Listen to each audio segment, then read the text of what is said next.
Good morning class बेटा, good morning.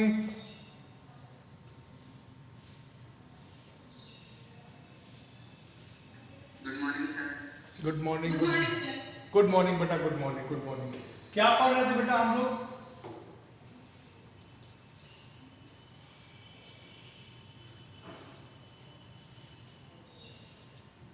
Good morning sir. Good morning, good morning. क्या पढ़ रहे थे बेटा, ये बताओ। कैसे हो तुम लोग? क्या हम लोग पढ़ रहे थे?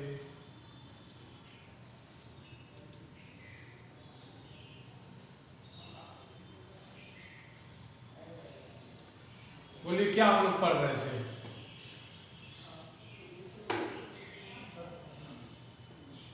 वाक्य पढ़ रहे थे, वाक्य। बोलिए, वाक्य पढ़ रहे थे।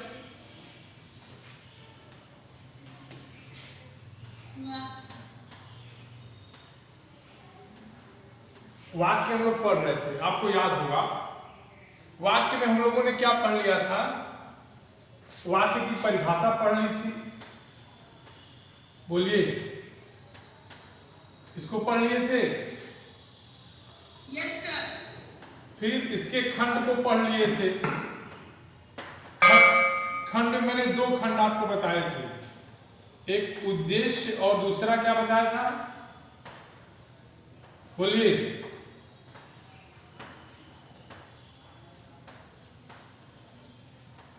ठीक। इसके बाद हम लोग, ये हमारा पहला टारगेट था और दूसरा हमारा था। इसके बाद हमने क्या बताया था आपको? वाक्य के प्रकार। वाक्य के प्रकार ये हम लोग पिछली क्लास में पढ़ चुके हैं। तो उसमें से पहला था अर्थ के आधार पे और दूसरा था रचना के आधार पे। तो इसको भी हम लोगों ने दो प्रकार का पढ़ा था। ठीक, इसमें यहां लिख देते हैं। पहला हमारा था अर्थ के आधार पे।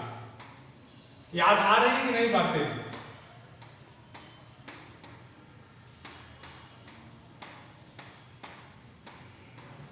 और दूसरा हमारा जो था वो था रचना के आधार पे। रचना के आधार पर। ये जो मैंने चीजें ब्लैक बोर्ड पे लिखी है, ये आपको दिखाई दे रही हैं? बोलो। ये जो मैंने ब्लैक बोर्ड पे लिखा है बेटा, ये आपको दिखाई दे रहा है कि नहीं दे रहा? बस इतना हमको बताइए। अगर दिखाई दे रहा है तो आपको चीजें समझ में आ रही हैं? अच्छा, समझ में आ रही है, बड़ी अच्छी बात है। यहां तक आप पढ़ चुके हैं। अब देखो, अर्थ के आधार पे क्या होता है। अर्थ के आधार पे भी हमने आपको बताया था कि वाक्यों के 8 भेद होते हैं। बोलिए।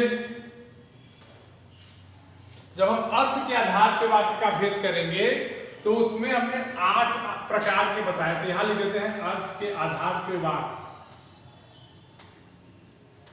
अर्थ के आधार पर वाक्य।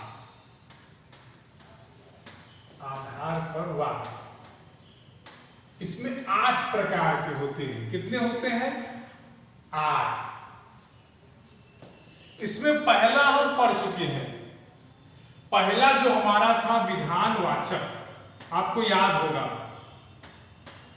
मैंने आपको बताया था, इसमें पहला होता है विधानवाचक, जो नियम के साथ चले, जिसमें एक क्रिया हो, जिसमें किसी काम के होने या करने का बोध हो, उसे क्या कहेंगे?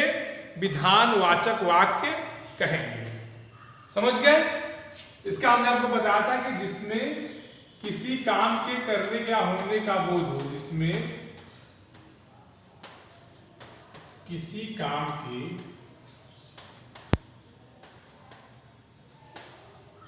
करने या होने का बोध हो। ये देखो, हम रिवीजन करा रहे हैं 2 मिनट के लिए कि आप लोगों को आसानी होगी। इसके बाद हम आज पढ़ेंगे इसके आगे से। ये मैंने आपको पिछली क्लास में पढ़ा दिया था। अब तक जो चीजें मैंने आपको पढ़ाई हैं वो मैंने आपको पहले से पढ़ा दिया है। अब आज हम जो पढ़ेंगे, आज जो हमको पढ़ना है, इसी 8 प्रकार में से ये हमारा पहला प्रकार था। अब आज हम दूसरे प्रकार की बात करेंगे। दूसरा हमारा कौन सा होगा? वो होगा निषेधवाचक या नकारात्मक वाक्य। दूसरा हमारा होगा कि निषेधवाचक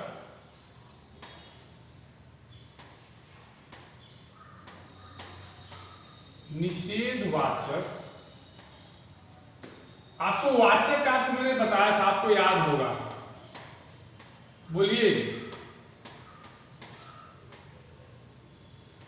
निषेधवाचक या नकारात्मक वाक्य। अब देखो, अगर किसी क्रिया के करने या होने का बोध हो तो उसे विधानवाचक वाक्य कहते हैं। ठीक, अगर कोई वाक्य है, अगर उस वाक्य में किसी भी काम के, किसी भी क्रिया के करने या होने का अगर बोध हो रहा है तो उसे विधानवाचक कहते हैं। लेकिन अगर कोई वाक्य हो जिसमें किसी काम के न होने का बोध हो तो वो निषेधवाचक या नकारात्मक, या अंग्रेजी में इसे कहते हैं निगेटिव सेंटेंसेस। बात समझ रहे हैं? बोलो। तो इसकी परिभाषा लिख लो कि जिन वाक्यों में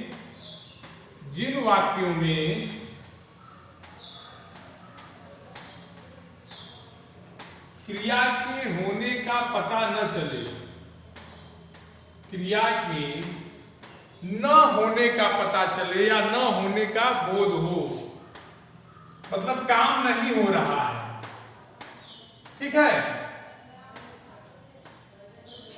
क्रिया के न होने का पता चले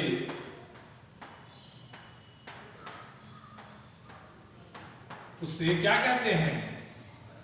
नकारात्मक या निषेधात्मक वाक्य कहते हैं, या निषेधवाचक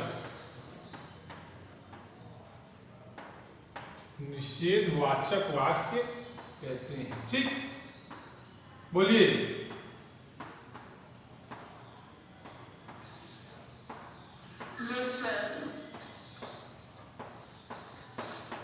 अब इसका उदाहरण क्या बनेगा ये बता दो। अगर आपको उदाहरण बनाना हो तो क्या बनाएंगे?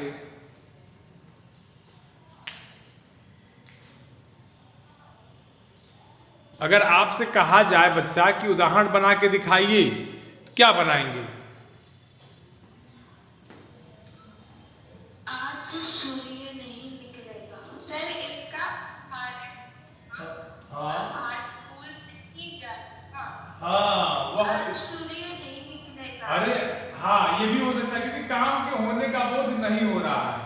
तो लिख दो, क्या होगा कि आज वह स्कूल नहीं जाएगा। चलो इसी को लिख देते हैं, आज वह स्कूल नहीं जाएगा। ठीक, और दूसरा कौन क्या बोला है उसको बता दो, उसको भी लिख देते हैं।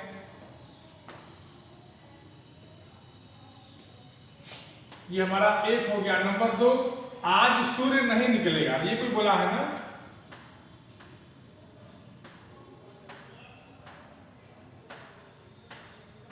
आज सूर्य नहीं निकलेगा। ठीक है बेटा,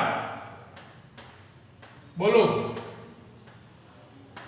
यस सर। अब इन दोनों वाक्यों को ध्यान से देखो। इसमें एक जो हमारा नया शब्द जुड़ा है, नहीं, याद है आपको? ये देख रहे हैं, इसमें एक नया जो शब्द हमारा चल रहा है, ये नहीं। ये क्या दिखा रहा है? ये हमको ये दिखा रहा है कि इस नहीं से वाक्य में काम नहीं हो रहा है। वह स्कूल नहीं जाएगा, उसका काम क्या है? जाना। कहाँ जाना? स्कूल। लेकिन वाक्य में क्या कह रहा है कि नहीं जाएगा।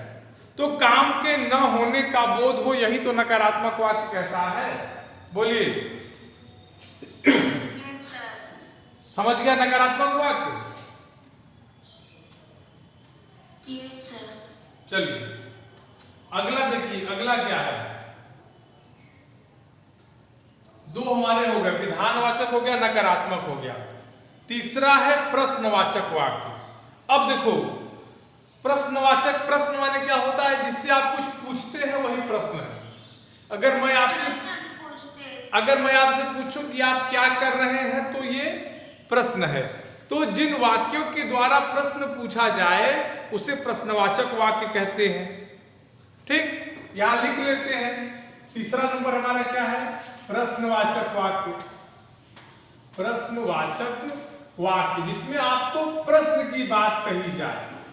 तो लिख देंगे इसकी परिभाषा कि जिन वाक्यों के द्वारा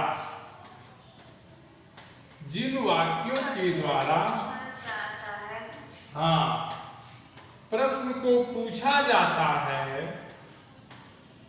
उन्हें प्रश्नवाचक वाक्य कहते हैं। बेटा प्रश्न नहीं होता, प्रश्न होता है। प्रश्न को पूछा जाता है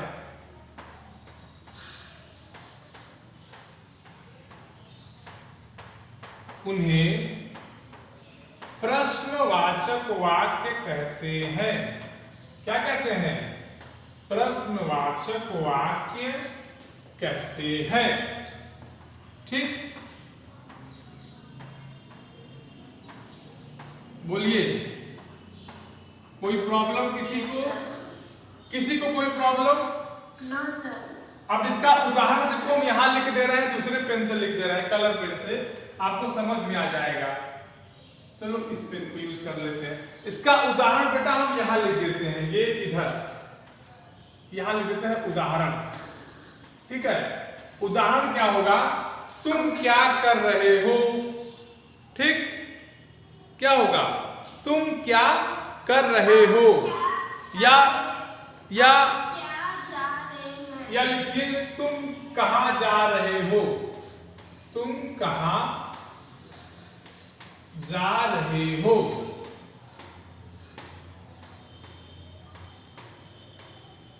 ठीक,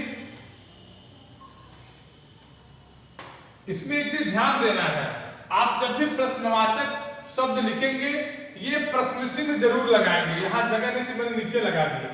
ये प्रश्नवाचक जो चिन्ह है ऐसे करके ऐसे, ये प्रश्नवाचक चिन्ह इसका संकेत होता है। इसको आप लगा देंगे तो अगला समझ जाएगा कि ये वाक्य प्रश्नवाचक वाक्य है। नकारात्मक का साइन क्या होता है कि उसमें नहीं होगा। प्रश्नवाचक का चिन्ह क्या होता है कि इस तरह का अगर वाक्य के अंत में बना है तो वो वाक्य क्या होगा, हमारा प्रश्नवाचक वाक्य हो जाएगा। समझ में आ गई बात? जिसको ना समझ में आए बेटा पूछ लेगा, घबराएगा नहीं। अगला देखिए, अगला हमारा है संकेतवाचक। क्या है, संकेतवाचक। मतलब हमको संकेत मिले, इशारा मिले, हमको क्या हो, संकेत मिले, इशारा मिले। इशारा कैसे मिलेगी, जब एक काम दूसरे काम पर आश्रित होगा, एक काम दूसरे काम पर निर्भर होगा। जैसे अगर तुम कहो कि सर हम टेस्ट नहीं दिए हैं, और हम कहते हैं कि बेटा अगर तुम कल आए होते तो टेस्ट दे दिए होते, तो तुम्हारा एक काम हुआ स्कूल का आना और दूसरा काम हुआ टेस्ट को देना। तो दोनों काम एक दूसरे पर निर्भर रहते हैं। बात समझ गए? इसी को कहते हैं बेटा संकेतवाचक। क्या कहते हैं, संकेतवाचक।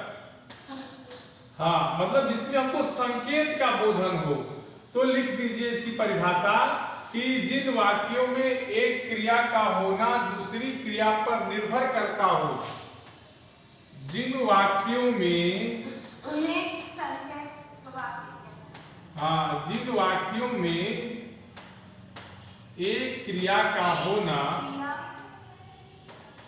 दूसरी क्रिया पर निर्भर रहता है। हाँ, जिन वाक्यों में एक क्रिया दूसरी क्रिया पर निर्भर हो, दूसरी क्रिया पर क्या हो, निर्भर हो या आश्रित हो। हाँ, निर्भर हो या आश्रित हो। उन्हें संकेतवाचक। हाँ, वेरी गुड। आश्रित हो उन्हें क्या कहेंगे, संकेतवाचक वाक्य कहते हैं। हाँ,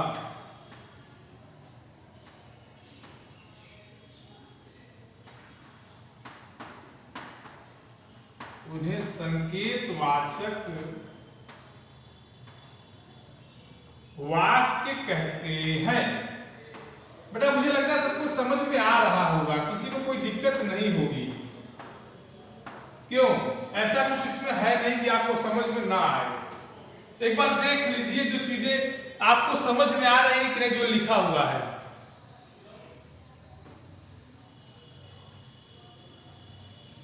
समझ गए बात को ना?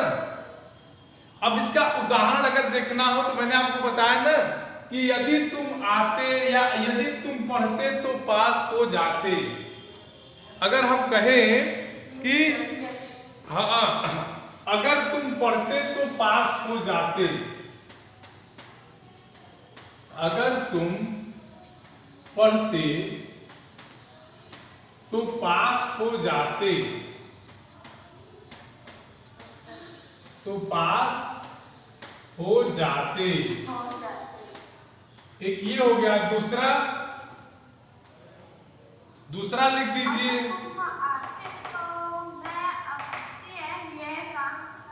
हाँ, यदि वर्षा होती तो फसल अच्छी हो जाती। यदि वर्षा होती, हाँ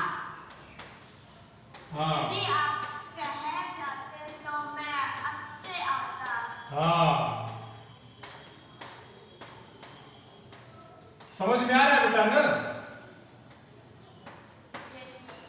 तो देखो इन दोनों उदाहरणों में अगर ध्यान से देखो तो एक काम है वर्षा का होना और दूसरे काम है फसल का अच्छा पैदा होना। अच्छी हो जाती का मतलब कि फसल अच्छी उग जाती। पहले वाक्य में अगर देखोगे और दूसरे वाक्य में अगर तुलना करोगे तो यहाँ पहला काम है पढ़ना और दूसरा पास होना। पास कहाँ होंगे? परीक्षा में। तो एक क्रिया हमेशा दूसरे पर निर्भर है। अगर पानी बरस जाता, एक काम अच्छा हो जाता तो दूसरा काम भी अच्छा होता, माने फसल अच्छे से उग जाती। ऊपर वाले वाक्य में देखो कि यदि तुम पढ़ते, यदि पढ़ने का काम ठीक से किए होते तो तुम पास हो जाते, माने आपके दूसरे काम भी अच्छे से हो जाते। यदि आप पहला काम अच्छे से किए होते तो आपका दूसरा भी काम अच्छे से हो जाता। तो यही संकेतवाचक वाक्य कहता है कि एक क्रिया जो है दूसरे क्रिया पर निर्भर या आश्रित होगी। बोलिए क्लियर? चलिए अगला हमारा है, हमने देखो विधानवाचक पढ़ लिया, निषेधवाचक पढ़ लिया, प्रश्नवाचक पढ़ लिया, संकेतवाचक पढ़ लिया। अब हम पढ़ेंगे संदेहवाचक। संदेह माने क्या होता है? शंका या संभावना।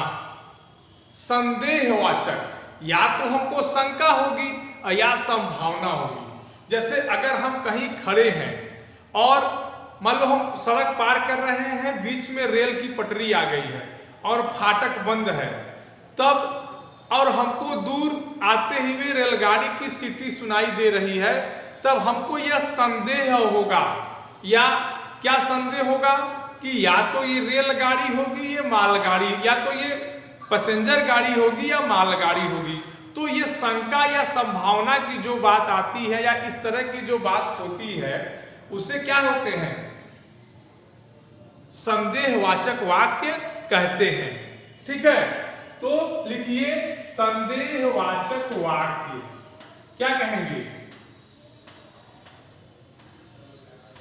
संदेहवाचक वाक्य।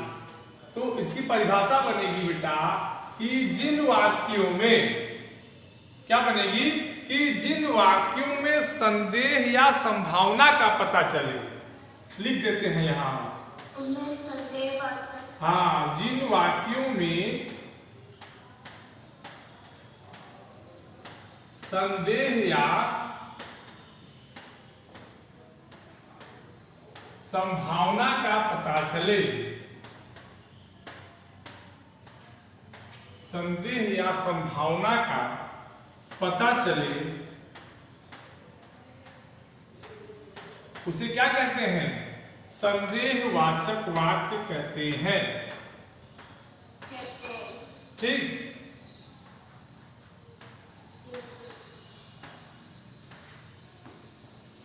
बात समझ में आ रही बेटा? किसी को कोई दिक्कत नहीं ना है? No, sir. ठीक, वेरी गुड। ध्यान से समझना, जहां दिक्कत होगी बता देना। अब देखो, जैसे जैसे अब कहें, देखो अभी देखो मौसम कैसा है, देखो अभी करंट से लो, अभी मौसम कैसा है, ठंडा वाला है ना, तो हम कहते शायद आज धूप निकले।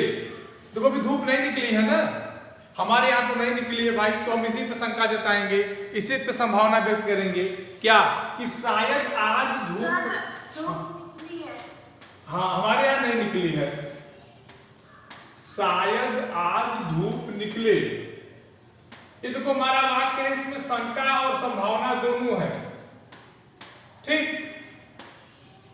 बात समझ गए? या कहते कि हो सकता है आज धूप न निकले।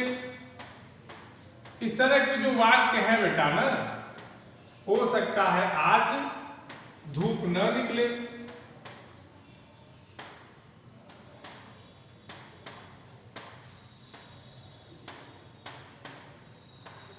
चीजें क्लियर हो गई बेटा?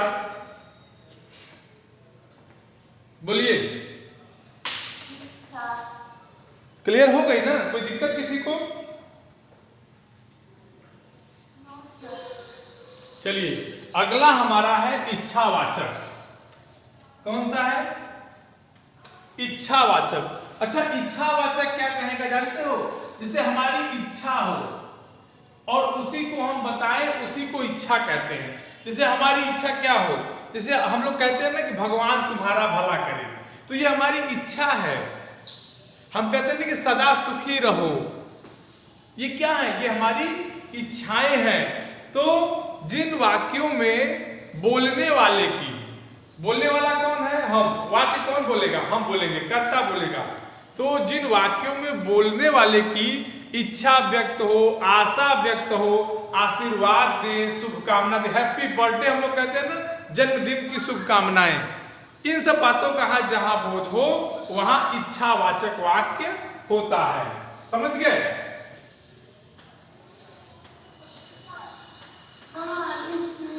बेटा बात नहीं, एकदम बात नहीं। लिखिए, जिन वाक्यों में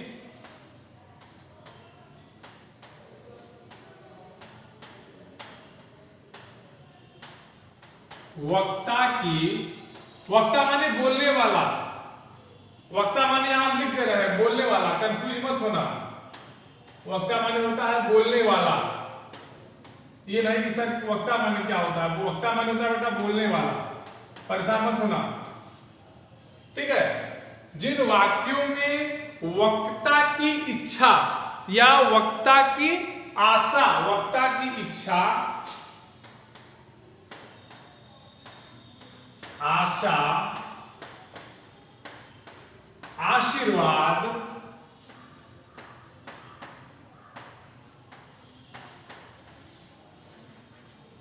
वक्ता की इच्छा, आशा, आशीर्वाद, शुभकामना आदि का पता चले,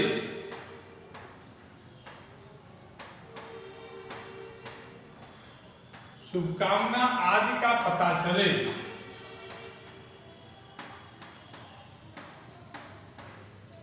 शुभकामना आदि का पता चले, ठीक, उसे क्या कहेंगे? इच्छावाचक वाक्य कहेंगे।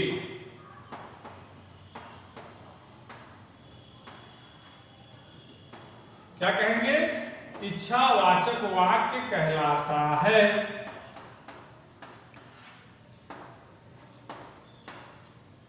समझ गए बेटा? किसी को कोई दिक्कत यहां तक? कोई प्रॉब्लम किसी को? उदाहरण देख लीजिए, उदाहरण लिख दो, भगवान तुम्हारा भला करे। लिखते लोग कहते हैं ना भगवान तुम्हारा भला करे, लिख दो तुम भगवान तुम्हारा, ये क्या है? इच्छा है, भगवान तुम्हारा भला करे। उसके बाद सदा सुखी, हाँ, सदा सुखी रहो, ये सब क्या है बेटा? सब इच्छाएं हैं। क्या है? इच्छाएं हैं। यात्रा मंगल आपकी यात्रा मंगलमय हो। हाँ, रेलगाड़ी पर लिखा रहता है ना। अगला है आज्ञावाचक।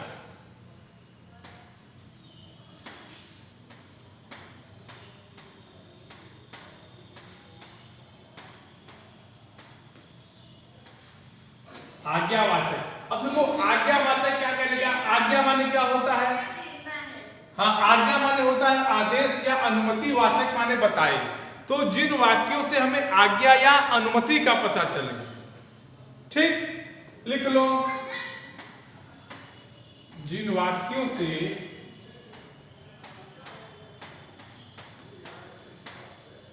हमें आज्ञा या अनुमति का पता चले, आज्ञा या अनुमति का पता चले, परमिशन जिसे कहते हैं। अनुमति माने होता है परमिशन।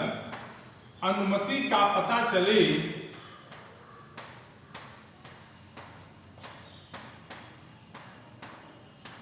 उसे क्या कहेंगे? आज्ञावाचक वाक्य कहेंगे।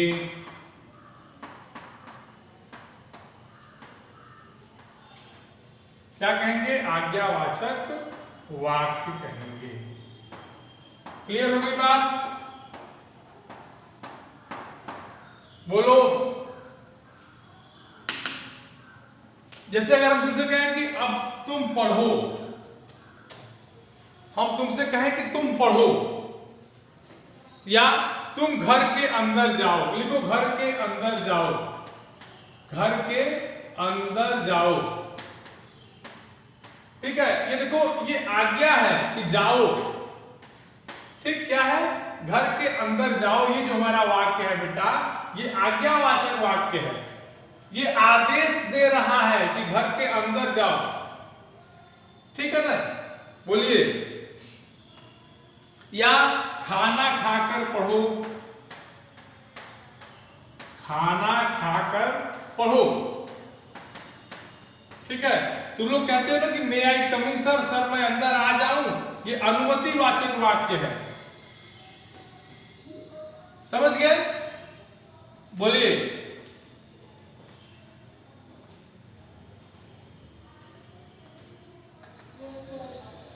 अगला है हमारा विस्मयादि या विस्मय बोचक। विस्मय माने जानते हो? विस्मयादि वाचक।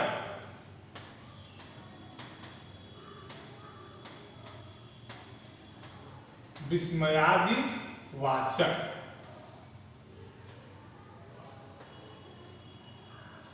विस्मयादि वाचक वाक्य। देखो, विस्मय माने होता है आश्चर्य या खुशी या हर्ष या शोक। तो जैसे हम कहें, अगर मान लो अगर हम चौका क्रिकेट खेलते हैं या देखते हैं, अगर धोनी छक्का मारे तो कहते हैं वाह क्या शॉट मारा है। या हम कुछ खा रहे हैं तो कहते हैं आहा कितना मीठा है। तो ये इस तरह का जो हम बेटा वाक्य बोलते हैं ना, इसे विस्मयादि वाचक। जहां हमको मतलब जैसे अगर हम मान लो मिठाई खा रहे हैं और पहला ही बाइट मुंह में रखते ही हमको कहे आह वाह क्या मस्त क्या मिठाई है, तो ये जो वाह शब्द निकलेगा हमारे मुंह से ना, ये विस्मय आश्चर्य का भाव होगा कि मतलब हम सोचे भी नहीं थे कि ऐसा हो जाएगा। तो लिखो कि जिन वाक्यों में हर्ष घृणा शोक इत्यादि का पता चले, जिन वाक्यों में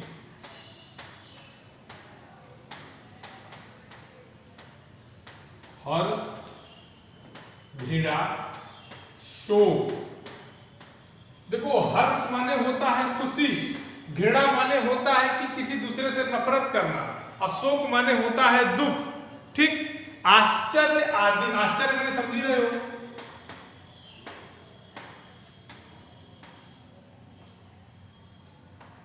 आश्चर्य आदि भाव का पता चले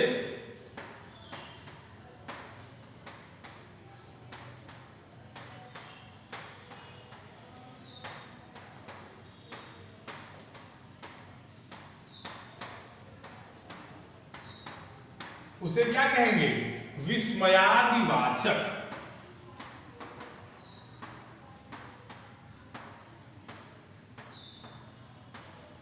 इसे क्या कहेंगे बच्चा? विस्मयादिवाचक वाक्य कहते हैं। वाक्य कहते हैं। समझ गए? अब एक चीज और देखो, जब विस्मयादिवाचक जो है इसका चिन्ह होता है ऐसे एक कोष्ठक, एक खड़ी पाई और नीचे एक बिंदी, ये आपको देना जरूरी है। आपको जब विस्मयादिवाचक वाक्य लिखेंगे तो इस तरह का साइन आपको देना जरूरी है। ठीक, जैसे अगर हम कहें कि अरे यह क्या हो गया, अगर हम कहें कि अरे, हाँ हम कहते हैं अरे यह क्या हो गया,